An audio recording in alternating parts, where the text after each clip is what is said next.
ఆంధ్రప్రదేశ్ రాష్ట్ర ముఖ్యమంత్రి వైఎస్ జగన్మోహన్ రెడ్డి ప్రతిపక్షంలో ఉన్నప్పుడు తను చేసినటువంటి పాదయాత్రలో భాగంగా ఊరూరా తిరుగుతూ ప్రతి ఒక్కరిని కూడా ముద్దులు పెడుతూ ఆయన ఇచ్చినటువంటి హామీ జగన్మోహన్ రెడ్డి ముఖ్యమంత్రి అయిన వెంటనే ఈ రాష్ట్రంలో ప్రతి ఏటా కూడా జాబ్ క్యాలెండర్ రిలీజ్ చేస్తానని, ఖాళీగా ఉన్నటువంటి 2,30,000 ప్రభుత్వ శాఖల ఉద్యోగాలను భర్తీ చేస్తానని మాట ఇవ్వడం జరిగింది.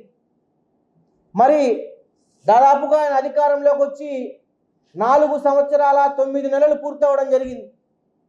ఏ జనవరిలో మీరు జాబ్ క్యాలెండర్ ఇచ్చారో ఈ సందర్భంగా మేము ప్రశ్నిస్తున్నాం.